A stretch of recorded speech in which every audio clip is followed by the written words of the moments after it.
ሰላም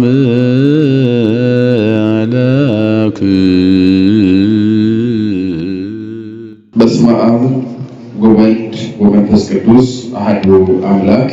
ለሰማይ ከዋክብትን ለምድር እጽዋትን ውበት ያደረገ እግዚአብሔር ለዚች ታላቅ ቤተክርስቲያን ውበት ያደረጋቸው የእግዚአብሔር ቤተሰቦች የእናታችን የቅድስት ድንግል ማርያም ልጆች አባቶቻችን፣ እናቶቻችን፣ ወንድሞቻችን፣ እህቶቻችን፣ ሕፃናት በኃያሉ በእግዚአብሔር ስም እንደምን ከረማችሁ? እንደምን ዋላችሁ? እንደምን አመሻችሁ? ሳይገባን እንደ ኃጢአታችን ብዛት እንደ ሰውነታችንም ክፋት ሳይመለከት በቸርነቱ በይቅርታው በደራይው በፍቅሩ አቅፎን ደግፎን እስከዚህች ዕለትና ሰዓት አድርሶን በዚህ በተቀደሰው ተራራ ለተቀደሰ ዓላማ በቤቱ የሰበሰበን የድንግል ማርያም ልጅ መድኃኔዓለም ከፀሐይ መውጫ እስከ ፀሐይ መግቢያ በፍጥረታት ሁሉ አንደበት ስሙ የተመሰገነ ይሁን። ወከመዝ አብየ ወኃየለ ቃለ እግዚአብሔር፣ እንደዚህም የእግዚአብሔር ቃል ፈጽሞ በረታ። እስኪ በሉ እንደዚህም በሉ። እስኪ አይሰማም? እስኪ ድገሙት እስኪ። የእግዚአብሔር ቃል ፈጽሞ በረታ። የማን ቃል? ምን አለ?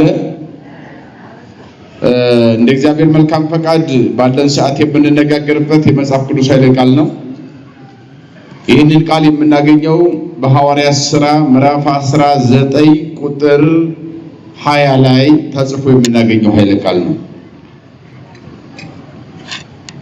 እንግዲህ የሐዋርያት ሥራ በአጠቃላይ ስንመለከተው የክርስቲያኖችን መነሻ፣ መድረሻ፣ ጉዞ፣ ውጣ ውረድ፣ ፈተናና ያለፉበትን የፈተና ሕይወት በደንብ አድርጎ የሚተነትን የመጽሐፍ ቅዱስ ክፍል ነው የሐዋርያት ሥራ።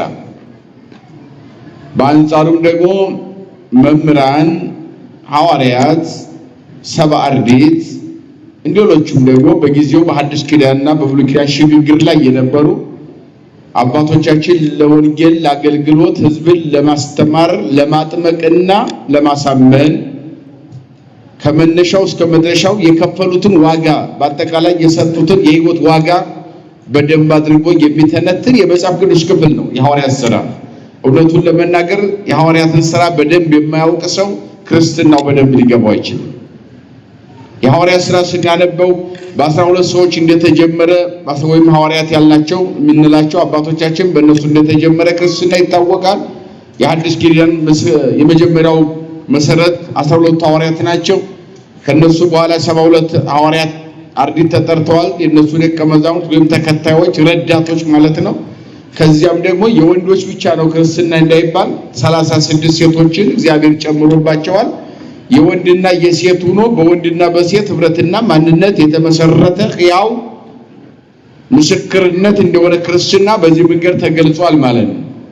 አጠቃላይ 120 ቤተሰብ የምንላቸው እነኚህ ናቸው። ጸጋ መንፈስ ቅዱስ ከሚወርድ ድረስ ከሰማይ የወረደው በለቢሰ ሥጋ የተገለጠው የድንግል ማርያም ልጅ መድኃኔዓለም ወቀደሳ ለሀገር በኪደተ ሊቁ በእግሩ እየተመላለሰ ዓለምን ቀድሶ አስተምሮ በ33 ዓመቱ ከ3 ወር ሆነው በቀራንዮ ራሱን ለሰው ልጆች አሳልፎ እስከሚሰጥ ድረስ ዓለምን እያስተማረ መንገድ እያሳየ ክርስትናን እየመሰረተ እነኛን የጠራቸውን ደግሞ በደንብ እያነጸ እየተከላቸው እየተንከባከባቸው እንዲያቆያቸው ይታወቃል።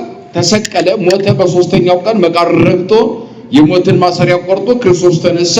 40 ቀን መጽሐፈ ኪዳንና ሥርዓተ ቤተክርስቲያን እያስተማረ በዚህ ምድር ላይ ቆየ ማለት ነው። ከትንሣኤ በኋላ በ40ኛው ቀን ሐዋርያትም ሰብዓ አርድእትም ቅዱሳት አንስትም እናቶች እያዩት በኢየሩሳሌም በምስራቅ በኩል ቢታንያ በሚባለው በአልዓዛር ከተማ ወደ ውጭ ካወጣቸው በኋላ ሰማየ ሰማያት ነፋሳትን እንደ መሰላል እየረገጠ ማዕርገ መላእክትን እንደ ጫማ ተጫምቶ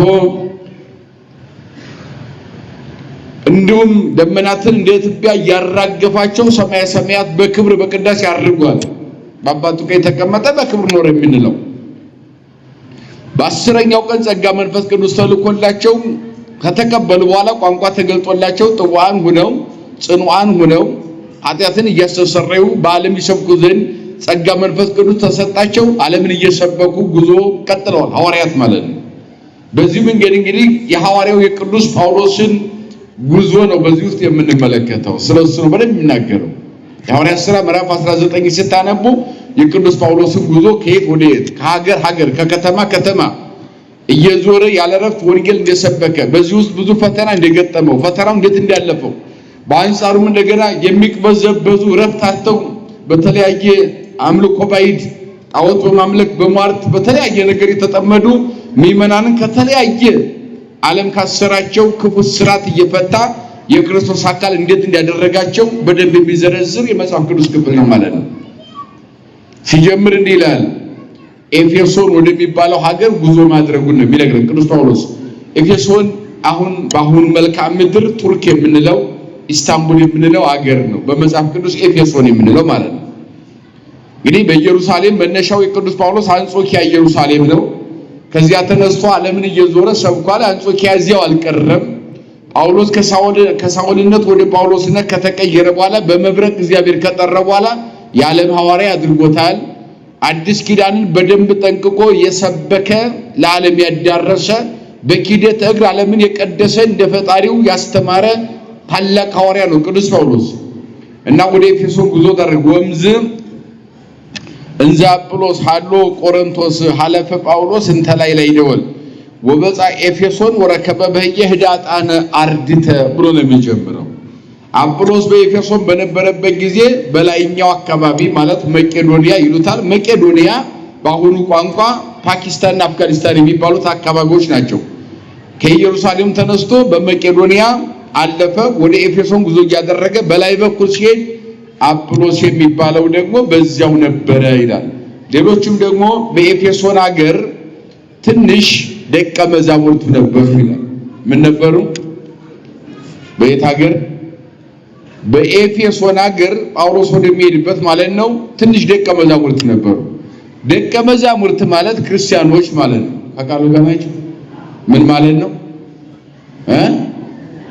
ደቀ መዛሙርት የሚለው መጽሐፍ ቅዱስ ክርስቲያኖች ማለት ነው። በክርስቶስ ትምህርት ያመኑ የተጠመቁ ክርስቶስን የተከተሉ እሱን የለበሱ የእሱ ማደሪያ የሆኑ በስጋው ደሙ ሱታፊ ያደረጉ የእሱ አካል የሆኑ ማለት ነው ክርስቲያኖች ናቸው።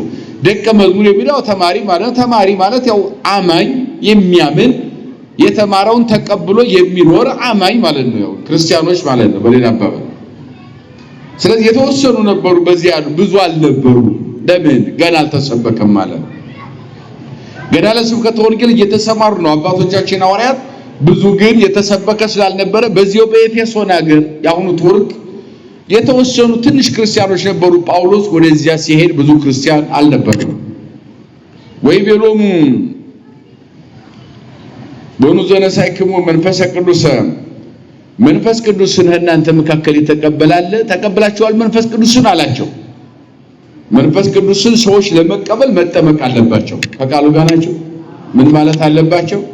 ያልተጠመቀ ሰው መንፈስ ቅዱስ የለውም። መንፈስ ቅዱስን ተቀበለ የሚባለው ሰው የተጠመቀ ነው። ስንጠመቅ መንፈስ ቅዱስ ያድርብናል።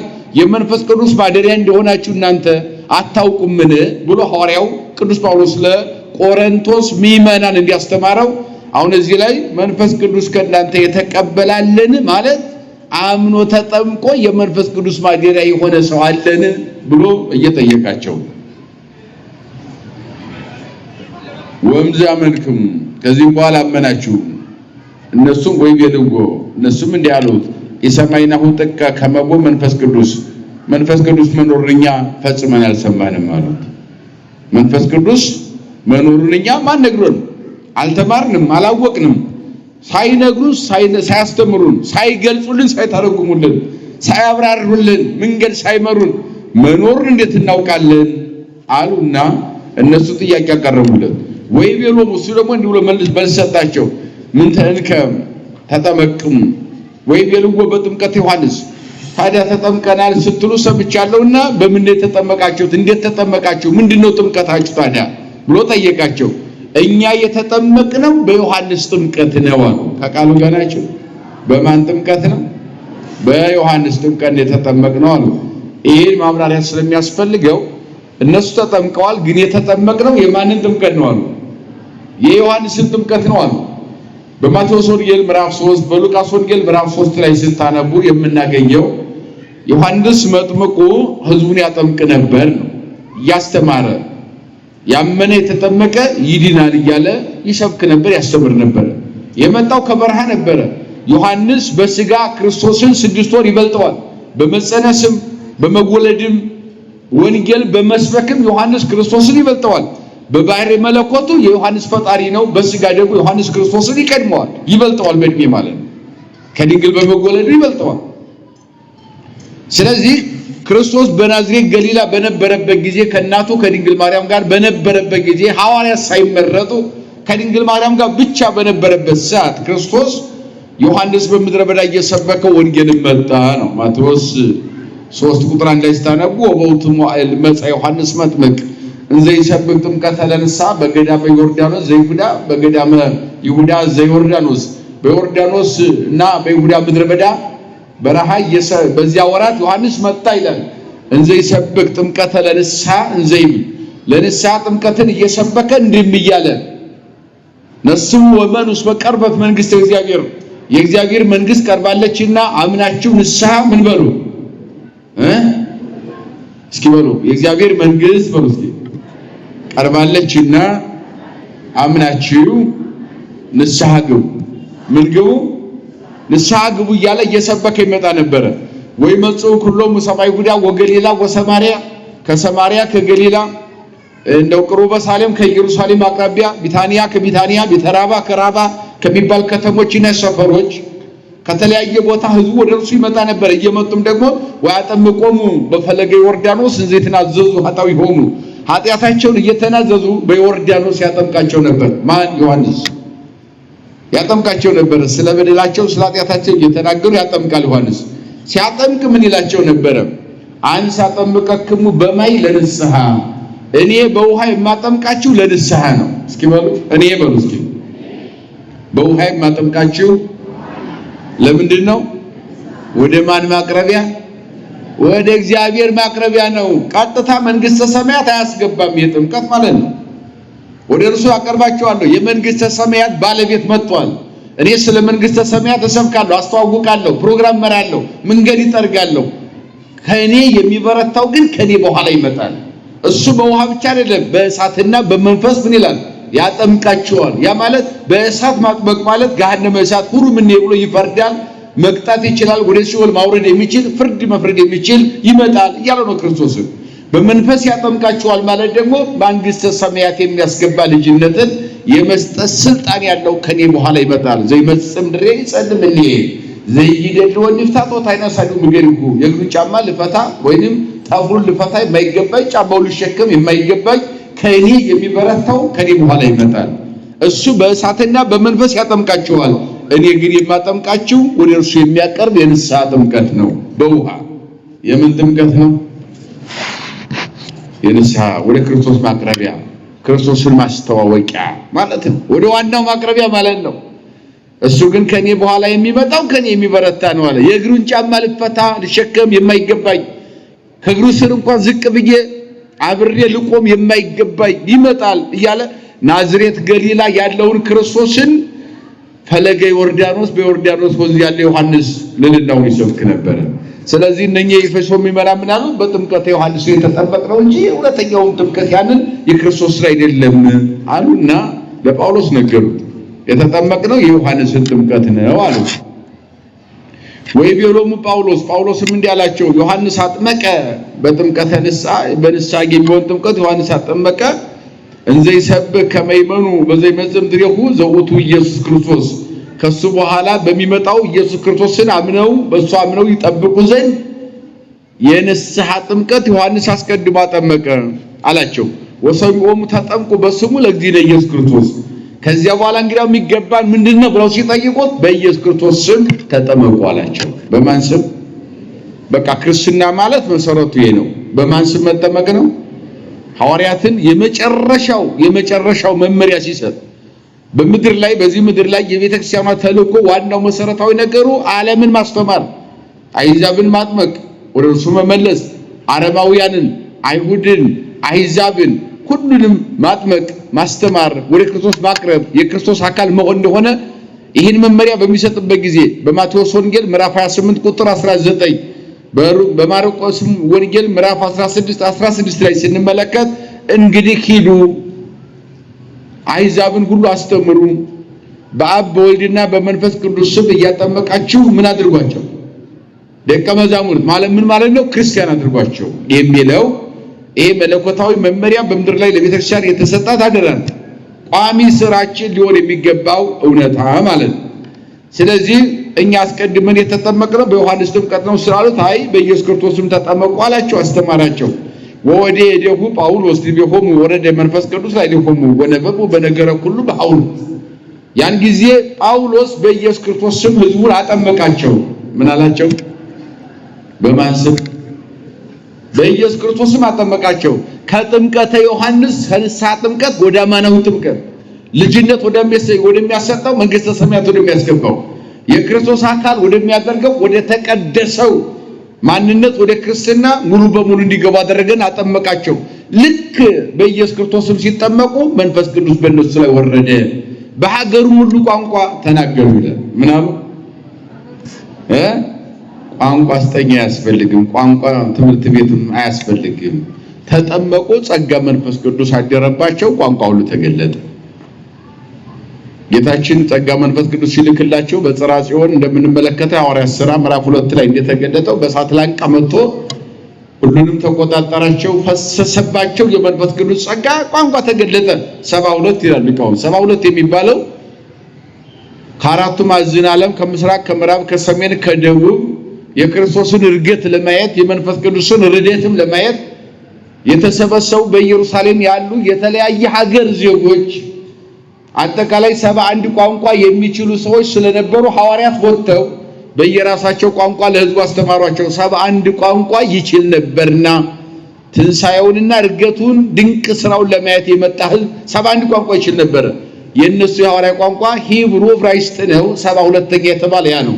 ወጥተው በሀገሩ ሁሉ በዚያ በ71 ቋንቋ ስላስተማሩ 72 ቋንቋ ይባላል። ከነሱ ጋር የተገለጠው እንጂ መንፈስ ቅዱስ የገለጠው 72 ቋንቋ ብቻ አይደለም።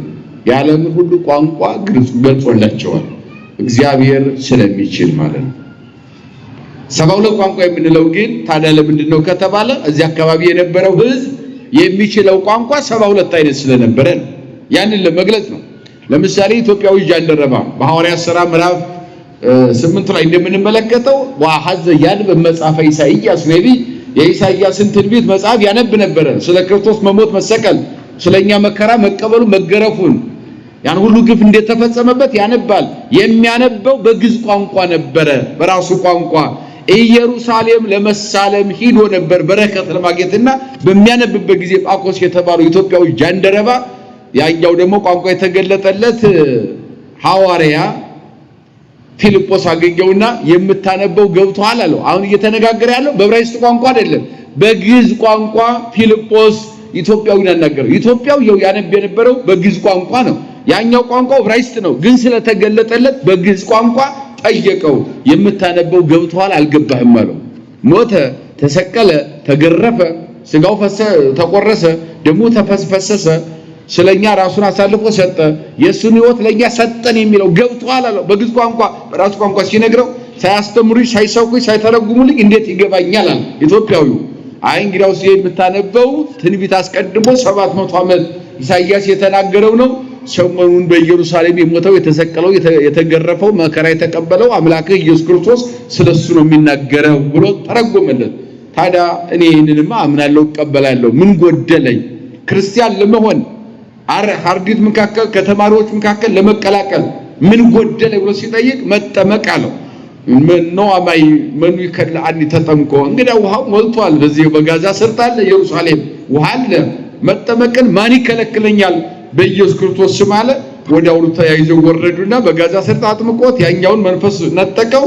እርሱም እዚያ ቀረ ተመልሶ ወደ ኢትዮጵያ መጣ የኢትዮጵያ ክርስትና ይዞ የመጣው እሱ ነው የምንለው መሰረቱ ይሄ ነው ማለት ነው በኢየሱስ ክርስቶስ መጠመቅ ማለት ነው እነዚህም መንፈስ ቅዱስ ወረደባቸው ተቆጣጣራቸው አደረባቸው ማለት ነው በሀገሩ ሁሉ ቋንቋ ተናገሩ ወያክሉ ኩሎሙም አስርቱ ወክሌቱ ወይም አስርቱ ወክሌተ እደው አስርቱ ወክሌቱ እደው 12 ሰዎች የሚሆኑ ነበሩ በአንድ ጊዜ በጳውሎስ ትምህርት የተጠመቁት ኤፌሶን ቱርክ ወርዶ በሚያስተምርበት ጊዜ ማለት ነው ከዚያ ቀጠለ ትምህርቱን ወጓ ጳውሎስ ምኩራበ ወነገረ ገሃደ በዚያም ገባና በግልጥ ወንጌል መስበክ ጀመረ ሌሎቹንም 12 ሰው ብቻ ወንዶች ብቻ አጥምቄ አልቀርም የመጣውበት ዓላማ የተልቆ ይሄ ነው ላስተምር ነው ሌላ የሚጠመቅ ብዙ አለ ብዙ ከዚህ ከበረቱ ውጭ ያሉ በጎች አሉ እነኛ ወደ በረቱ መንጣት አለባቸው በመድር ላይ የተሰጠን አደራ ይሄ ነው ብሎ በጋድ መስበክ ጀመረ ጳውሎስ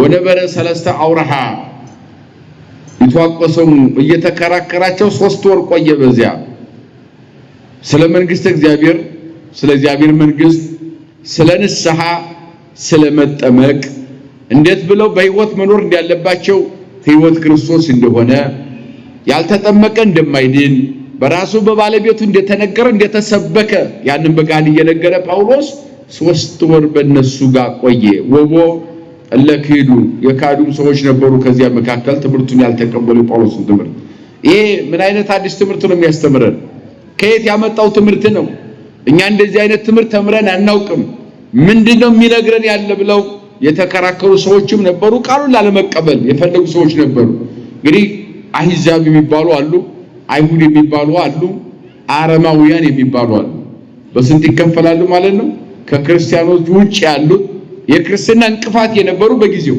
ወንጌል እንዳይሰበክ እንቅፋት ነው የነበሩ አንደኛ አህዛብ የሚባሉት ናቸው አህዛብ የሚባሉት እንጨቱን ድንጋዩን ጠርበው ሐውልት አቁመው የሚሰግዱ የሚበረከኩ ፍጡር የሚያመልኩ ማለት ነው ባጭሩ ፍጡር የሚያመልኩ እንጨት ሐውልት አቁመው ወይም ድንጋይ ሐውልት አቁመው ሊሰግዱ ይችላሉ አምላክ ነው ሊሉ ይችላሉ የቄሳርን ሐውልት ከፈለጉ የንጉሠ ነገሥቱን የቄሳርን ሐውልት አምላክ ነው ይሄ እናመልከዋለን ብለው ሊያመልኩ ይችላሉ በአጠቃላይ ከፍጡር ጋር አይምሯቸው የተጣበቀው ዓለማትን የፈጠረ ቅድመ ዓለም የነበረ ሁሉን ያመጣ የፈጠረ የሚገዛ ሁሉን የሚመግብ አሳልፎ የሚኖር ፈጣሪያቸውን የዘነጉ አምልኮታቸው ከፍጡር ጋር የሆነ ሰዎች አህዛብ ይባላሉ እነኚህ ማለት ነው ሁለተኛዎቹ አረማውያን የሚባሉ ናቸው አረማውያን የሚባሉ ደግሞ እንጨትም አያመልኩም ድንጋይም አያመልኩም እግዚአብሔርንም አያመልኩም በአጠቃላይ አምልኮ የሌላቸው ይበላሉ ይጠጣሉ ይመሻል ይነጋል ሞት ሲመጣ ይሞታሉ አጠቃላይ እንስሳዊ ባህሪ የሚኖሩ ማለት ነው ተቃሉ ያላችሁ እንስሳ ይበላል ይጠጣል ይመሻል ይነጋል ሞት ሲመጣ ይሞታል ቀር አይደል ስለ ጽድቅ የለ ስለ ኩነኔ ስለ እግዚአብሔር የለ ስለ እንጨት ስለ ድንጋይ ስለ ምን ነገር ባህሪ የለ ይብስ ጉዳይ አይደለም ይበላል ይጠጣል ይሞራል እንስሳ ሲሞት ይሞታል ሲያርዱትም ያርዱታል ሲገሉትም ይገሉታል እንደዚያ ነው ብሎ ስለዚህ አረማውያን የሚባሉት በመጽሐፍ ቅዱስም እነ ቅዱስ ጳውሎስ ወንጌል ሲሰብኩ እንቅፋት የነበሩ ከአሕዛብ ቀጥሎ የነበሩ አረማውያን እንጨቱን ድንጋዩን ማያመልኩም የሚያመልኩት ምንም አምልኮ የላቸውም ይበላሉ ይጠጣሉ ይመሻል ይነጋል ሲሞቱ ይቀራሉ እንደዚህ አይነት እንስሳዊ ባህሪ የተላበሱ ሰዎች ነበሩ በሶስተኛ ደረጃ አይሁድ የሚባሉ ናቸው አይሁድ ማለት ዕብራውያን እስራኤላውያን አይሁዶች ናቸው እነኚህ ደግሞ ሰማይና ምድር ሳይፈጠሩ እግዚአብሔር ነበረ ያምናሉ እግዚአብሔር ነበረ ብቻ እምነታቸው እግዚአብሔር ዓለምን አንጥቶ የፈጠረ እግዚአብሔር ነው ብለው ያምናሉ እሱ ብቻ አይደለም እሱን የፈጠረ እግዚአብሔር ነቢያት አባቶቻችን ለቅድስና የጠራ ትንቢት እንዲናገሩ ሱባኤ እንዲቆጥሩ ተስፋ መስቀል እንዲሰብኩ ያደረገ የአባቶቻችን የነቢያት አምላክ ነው ብለው ነቢያትን ለቅድስና እግዚአብሔር እንደጠራ ያምናሉ እንደውም ምን ይላሉ የቅዱሱ ፍጥረት የአብርሃም ልጆች ነን የሚሉት እስኪ በሉ የቅዱሱ ፍጥረት በሉ እስኪ የአብርሃም ልጆች የሚመኩት በዚህ ነው ታስታውሱ ከወደ ማቴዎስ 3 ላይ ቁጥር 16 ጀምሮ ስታነቡ ምን የሚል ቃል ታገኛላችሁ ክርስቶስ ወንጌል በሚሰብክበት ጊዜ አባታችን አብርሃም እያሉ ክርስቶስን ትምህርት ላለመቀበል በአብርሃም ተጠምደው የአብርሃምን ስም ደጋግመው ይጠሩ ነበር የአብርሃም አባት አለን እያሉ የሚመኩት በአብርሃም ይሄንን ያንዲምታ መተርጉማን ምን ለማለት ፈልገው ነው ክርስቶስ እያስተማራቸው አባታችን አብርሃም ይሉታል ምን አገናኘው ቢሉ አይ እነሱ በውስጥ ታዋቂነት እየተቃወሙ ያለው አባታችን ሆይ በሰማያት የምትኖር ብላችሁ ጸልዩ ሰማችኋለሁ ብሎ ክርስቶስ ሲያስተምር ይህንን ቃልና ትምህርት ይህን ጸሎት ላለመቀበል እግዚአብሔርን አባታችን ላለማለት አባታችን አብርሃም ነው ይሉ ነበር። የክርስቶስን አባትነት ላለመቀበል ነው የክፋታቸው ክፋት። አባታችን ሆይ በሰማያት የምትኖር ብላችሁ ጸልዩ ብሎ ሲያስተምር አባታችን አብርሃም ነው ይሉ ነበር። እሱ ደግሞ ምን አላቸው? አብርሃም ሳይወለድ እኔ ነበርኩ አላቸው። ከቃሉ ጋር ናቸው። ምን አላቸው? አብርሃም ሳይወለድ የአብርሃም ፈጣሪ እኔ ነኝ እያላቸው ነው። ባታምኑ ነው እንጂ አብርሃምን እኮ የፈጠርኩት እኔ ነኝ የምትመኩበት ከሆነ እኔ ባልፈጥረው የት ታገኙ ነበር? የሱ ፈጣሪው እኔ ነኝ። አብርሃም ሳይወለድ ነበርኩ ማለት እሱን አለመኖር ወደ መኖር አጥቼ የፈጠርኩ እና ከዘመዶች ሀገር ተለይተው ውጣ ብዬ የጠራው ለእናንተ አባት እንደሆናችሁ መመኪያ እንደሆናችሁ የጠራሁት እኔ ነኝ። እኔ ባልፈጥረው ባልጠራው የት ታገኙት ነበር? ኢሳይያስም ኤርምያስም ነቢያትም እኔ የፈጠርኳቸው እኔ የጠራኋቸው ነኝ። በእነሱ የምታምኑ ከሆነ ለምን አትቀበሉኝም? ትንቢት ስለኔ ተናግረዋል፣ ሱባኤ ቆጥረዋል፣ ተስፋ መስቀል ሰብከዋል ይላቸዋል። ግን አይቀበሉ ነበር። አይሁድ የምንላቸው ብሉይ ኪዳን የሚቀበሉ ይወርዳል ይወለዳል የሚለውን የተቀበሉ ወረደ ተወለደ የሚለውን ግን የሚቃረኑ ያልተቀበሉ ነው። እነኚህ ሶስቱ አሕዛብ አረማውያንና አይሁድ ለሐዲስ ኪዳን ትምህርት ለወንጌል እንቅፋት ነበሩ። ጳውሎስ እየሰበከ ያለው እነኚህን በቅድመ ጉባኤ አሕዛብ በአሕዛብ ጉባኤ ባይሰሙ ዲበ ትምህርት እግዚአብሔር የእግዚአብሔርን ትምህርት ይቃወሙና ክፉ ነገር ይናገሩ ነበር። ወሐደጎሙ ጳውሎስ ወነስኡም ለአርድእት እነኛን በከንቱ ክርክር የሚከራከሩትን ተዋቸውና ጳውሎስ ትምህርቱን አምነው የተጠመቁትን መንፈስ ቅዱስ ያደረባቸው ይዟቸው ሄደ። አሜን። ያስተምራል ሰው ማስገደድ መደብደብ ግን አይችልም። አስተምሩ ነው የተባለው። አምኖ የተቀበለ ሕይወትን ያገኛል። ካላመነ ካልተጠመቀ ካልተቀበለ ደግሞ ይፈረድበታል። ፈራጅ አንድ ነው፣ እሱም እግዚአብሔር። የሐዋርያት ድርሻ ማስተማር ነው። የሚቀበል ይቀበላል፣ ሕይወትን አገኘ፣ ዳነ ነው። አለመዳን ደግሞ የራሱ መብት ነው። እሳተው ወማያቀርብ ለከ ደይደካ በዘፈቀድከ ነው። በዚህ መጽሐፍ መቃብያን እሳትና ውሃን አቀረብኩልህ እጅን ወደ መረጥከው ጨምር፣ ያንተ ድርሻ ነው። እዚያ በኋላ እሳትና ውሃን አቀረብኩልህ እጅን ወደ መረጥከው ምን በል ጨምር። እሳቱ ይሻለኛል ካልክ ያኮማትራል፣ ግን ጨብጠው መብት ነው። ይሄ ነፃ ፈቃድ የሚባለው በእግዚአብሔር ዘንድ ማለት ነው። አይ ወደ ውሃው ነው፣ ውሃው ምንም አያደርገኝም፣ ውሃው ሕይወት ነው፣ ችግር የለውም፣ ቆሻሻ ያጸዳል፣ ምንም ሊያደርገኝ ግን አይችልም፣ አያቃጥለኝም፣ አያኮማትረኝም ብለህ ውሃውን መምረጥ ደግሞ ጥሩ ነው። እነሆ በኢየሱስ ክርስቶስ እመንና ተጠመቅ ትድናለህ። ጥሩ መብት ነው፣ ደስ ይላል፣ ሕይወት ነው፣ ዓላማው ይሄ ነው። እርሱም እኛ እንድንድን የመጣው ሕግ ተሰርቷል። በሕግ መኖር በሕይወት መኖር ነው ማለት። አይ አልቀበልም፣ ይህን ትምህርት አልቀበልም፣ እንደ አራዊትና እንደ እንስሳዊ ባህሪ ይኖራለሁ ካልክ ደግሞ መብትህ ነው። ጳውሎስ አስተማረ፣ አንቀበልም አሉ። እንደውም የክርስቶስን ትምህርት ያስተካክሉ ያቃልሉ ነበርና ከጣዖት ሕግ ዝቅ ያደርጉ ነበርና ያመኑትን ብቻ ይዞ ጳውሎስ ሄደ። እነኛን እዚያው ተዋቸው።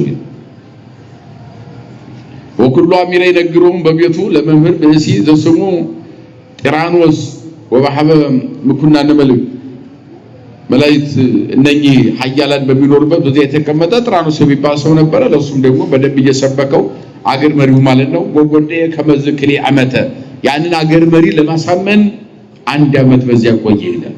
ስንት ዓመት ቆየ? ስንት ሰው ለማሳመን? አንድ አገር መሪ ማለት ነው ለማሳመን 1 ዓመት ለአንድ አገር መሪ። ለምን መሰላችሁ?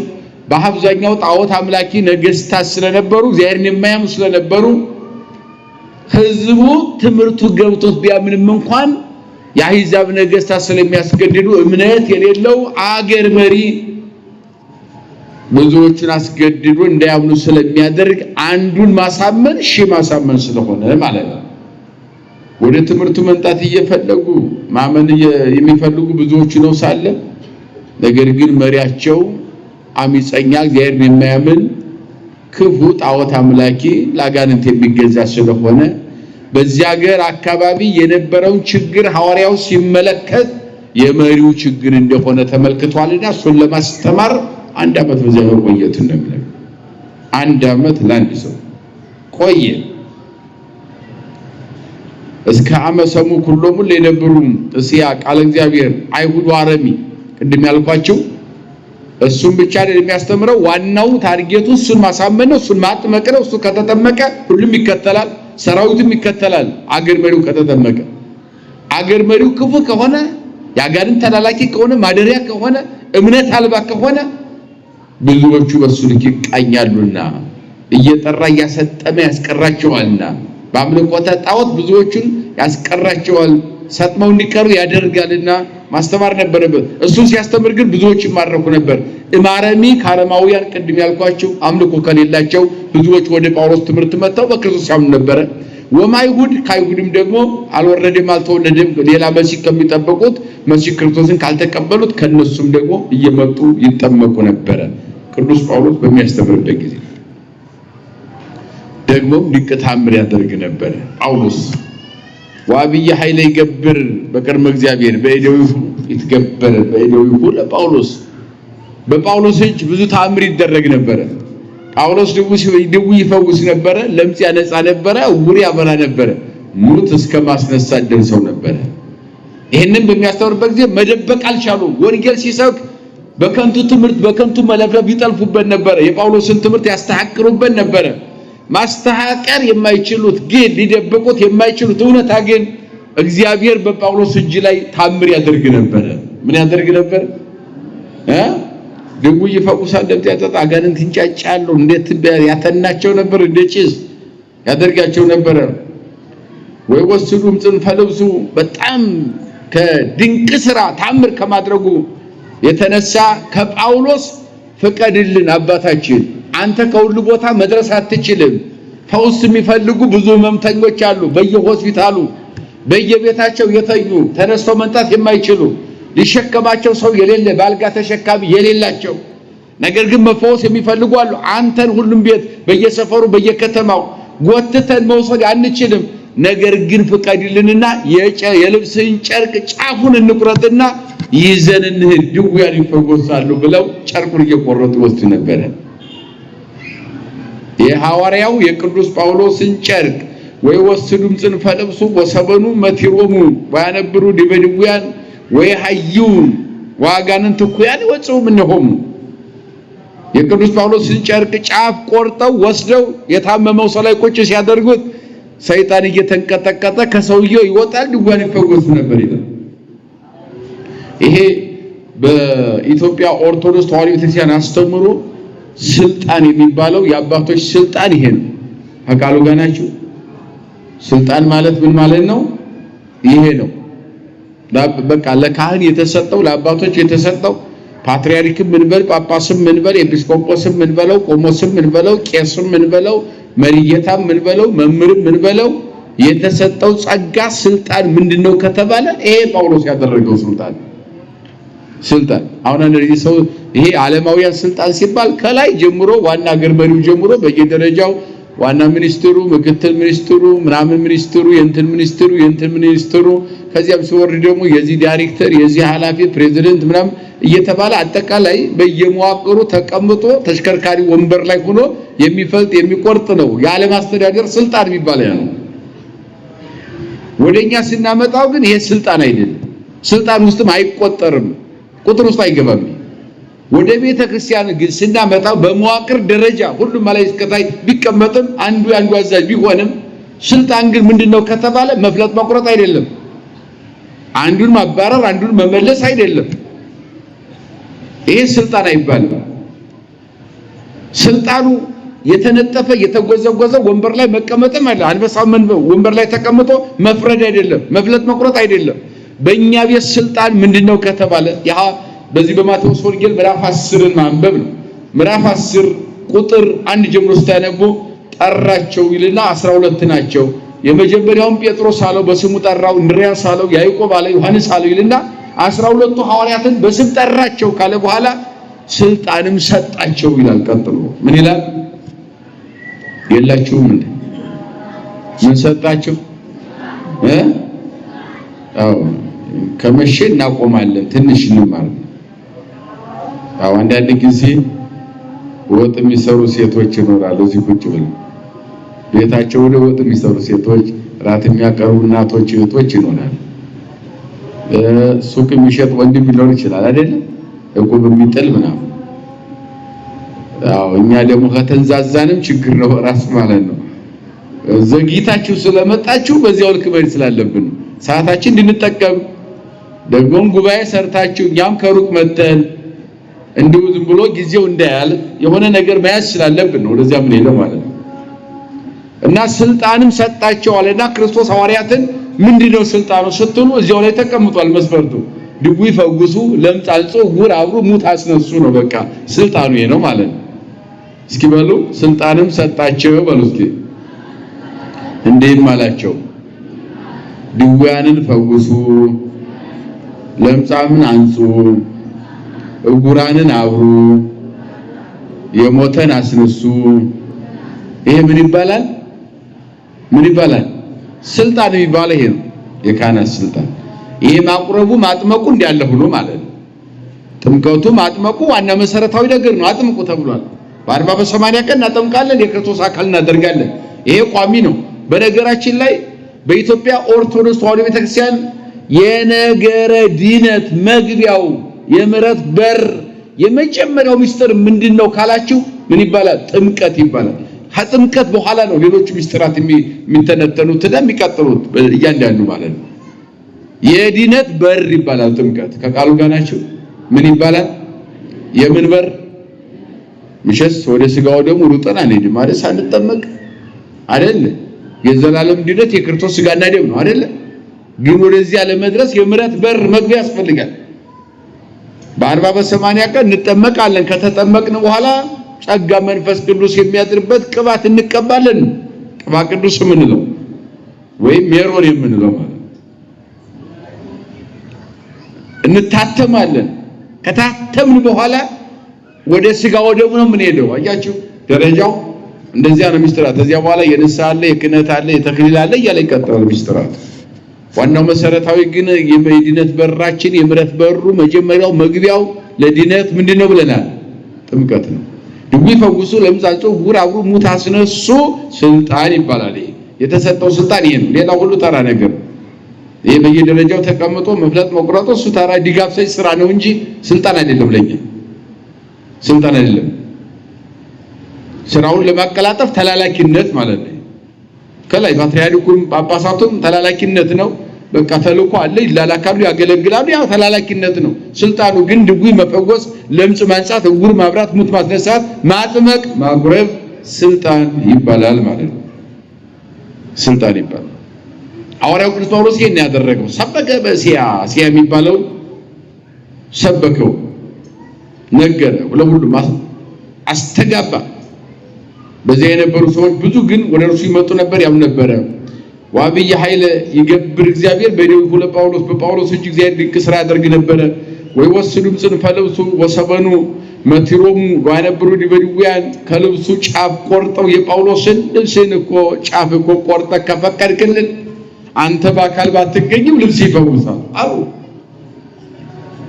እሺ ውሰዱ አላቸው። ከፈለጋችሁ ሙሉ ልብስ ወስዳችሁ ተቆራረጡት፣ ቆራርጣችሁ ውሰዱት። ድውይ እንዲፈወስ፣ ለምጽ እንዲነጻ፣ ዕውር እንዲበራ በእኔ በደካማ ባሪያው ልብስ እግዚአብሔር ድንቅ ስራውን ማድረግ ፈቃዱ ከሆነ እኔ ያልከለክላችሁም ውሰዱ አላቸው። እየቆረጡ እየወሰዱ ድውይ ላይ ያስቀምጡ ነበረ። ያን ጊዜ ድውያን ይፈወሱ ነበረ። ወቦላ ሐዙም አይሁድ ከአይሁድም ነበሩ። ወይ ረቂው ከአይሁድም መጥተው እዚያ የሚረጩ ነበሩ። ወይሲያውሎሙ ለአጋንንት እኩያን በስመ እግዚእነ ኢየሱስ ክርስቶስ። አጋንንት እኩያንን ሁሉ ሲጠሯቸው ይጨነቁ ነበረ። የጳውሎስን ልብስ ይዘው ራሱ ሲጠሩ ይጨነቁ ነበረ። በኢየሱስ ክርስቶስ ስም ጳውሎስ ሲያስተምር ወሉ ለከመዚ ገብሩ አይሁድ እሙንቱ ደቂቀ ሊቀ ካህናት ዘስሙ አስቄዋ ወሰባቱ እሙንቱ፣ 7 ልጆች የነበሩት አስቄዋ የሚባል ሰው ነበረ።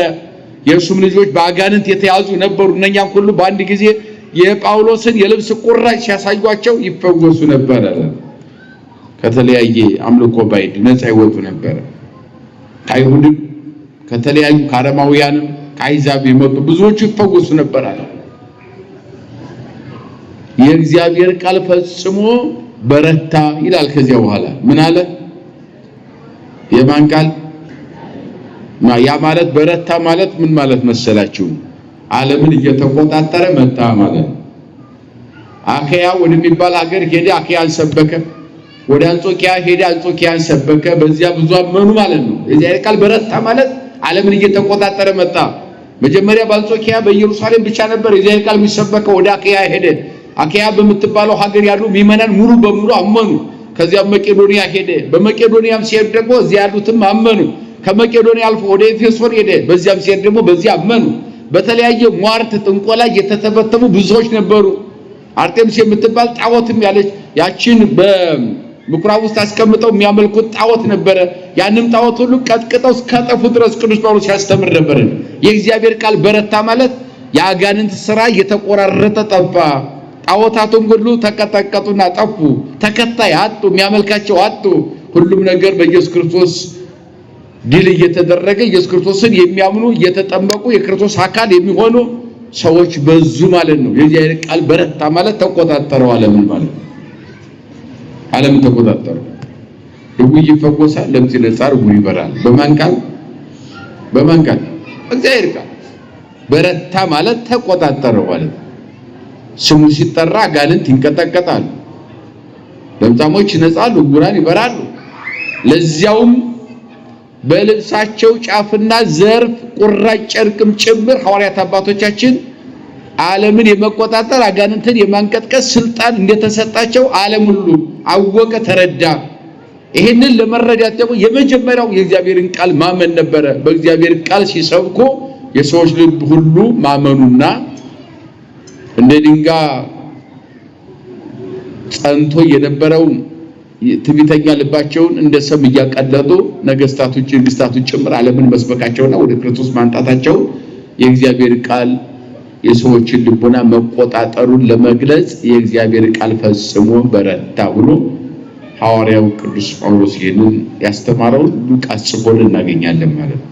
ዛሬኛ ወንጌል የምንሰብከው በየቦታው ጉባኤ የሚዘጋጀው ቤተክርስቲያን ጧት ማታ ልጆቼ ወደኔ ኑ የምትለው በዓለም ላይ ስንኖር ዓለም ፈተና ስለሆነ እምነታችን የሚሸረሽርብን ብዙ ጉዳይ ስለሚኖር እንደገናም ደግሞ ተስፋ በሚያስቆርጥ ዓለም ስንኖር ተስፋ ቆርጠን ከእግዚአብሔር እንዳንለይ ወድቀን እንዳንቀር በዚህ ምድር ብቻ ሳይሆን በሚያልፈው ዓለም ሳይሆን በማያልፈው ዓለም በመንግስተ ሰማያት እንዳንጎዳ ተስፋ ቢስ እንዳንሆን የእግዚአብሔር ቃል ብርቱ ስለሆነ መቆጣጠርና ተስፋ የቆረጠው ተስፋ መቀጠል የተጠመደን ወጥመድ ሰብሮ ማሳለፍ የሚችል አቅም ስላለው የተዘጋጀን ጉድጓድ ደፍኖ ማሻገር አቅም ስላለው ዘወትር ወንጌል የሚሰበከው የእግዚአብሔር ቃል ስለሚያበረታ በርትቶ ስለሚያበረታን ጸንቶ ስለሚያጸናን በየትኛው ምድር ላይ አባቶቻችን እንደሰበኩት በየትኛውም ከተማ እየተዘዋወሩ መምህራን ያስተምራሉ። ከአንዱ ደብር ወደ አንዱ ደብር መምህራን እየተዘዋወሩ ወንጌል ይሰብካሉ። የተሰበኩ ምዕመናን ሁልጊዜም ይጠቀማሉ በእግዚአብሔር ቃል ማለት ነው። ምክንያቱም የእግዚአብሔርን ቃል ካልሰማን ብዙ ፈተና ስላለን የእግዚአብሔርን ቃል የማይሰማ ትምህርትን የማይማር ዘወትር ጉባኤ የማይከታተል ከመጽሐፍ ቅዱስ ጋር ከቅዳሴው ጋር ከማይደቱ ጋር ግንኙነት የሌለው ሰው እምነቱ ይሸረሸራል። ቶሎ ተስፋ መቁረጥ ሁኔታዎች ይኖሩበታል። ከእግዚአብሔር መለየት ይመጣል። ወድቆ መቅረት አለ። ስለዚህ የሚያበረታን የማን ቃል ነው? የማን ቃል ነው? በማን ድምጽ ነው የምንጽናናው? በእግዚአብሔር ድምጽ ነው ማለት ነው። ሁልጊዜ ወደ ቤቱ መምጣት፣ ቃሉን መስማት፣ ቤታችንም ስንሄድ ማንበብ ያስፈልጋል። ቀድም እንዳልኳችሁ የሐዋርያትን ሥራ ብታነቡት ክርስትና እንዴት እንደሆነ ታገኙታላችሁ። አልጋ ባልጋ አይደለም ይባላል። አዎ መከራ አለው፣ ፈተና አለው፣ ስራት አለው፣ ግርፋት አለው፣ ሰይፍ አለው፣ ስለት አለው፣ እሳት ውስጥ ያስጥላል ክርስትና። ያን ሁሉ ደግሞ ረግጦ ማለፍ ይቻላል። በምን ከተባለ በጽኑ እምነት ነው፣ ክርስቶስን በማመን እንደ አባቶቻችን እንደ ሰማዕታት እንደ ነቢያት እንደ ሐዋርያት መጽናት የምንችለው ከቃሉ ጋር ሁሉ ስንኖር ነው። የእግዚአብሔር ቃል ያበረታል። ምን ይላል? ያበረታል። መበረታት የምንችለው በእግዚአብሔር ቃል ነውና በቃሉ እንድንበረታ እንድንተጋ አምላካችን ቅዱስ ፈቃድ ይሁንልን። የመከረን የገሰጸን ያስተማረን አምላካችን ክብርና ምስጋና ለስሙ ይግባው። ንስሐ ገብተን ሥጋው ደሙን እንድንቀበል እግዚአብሔር ይፍቀድልን።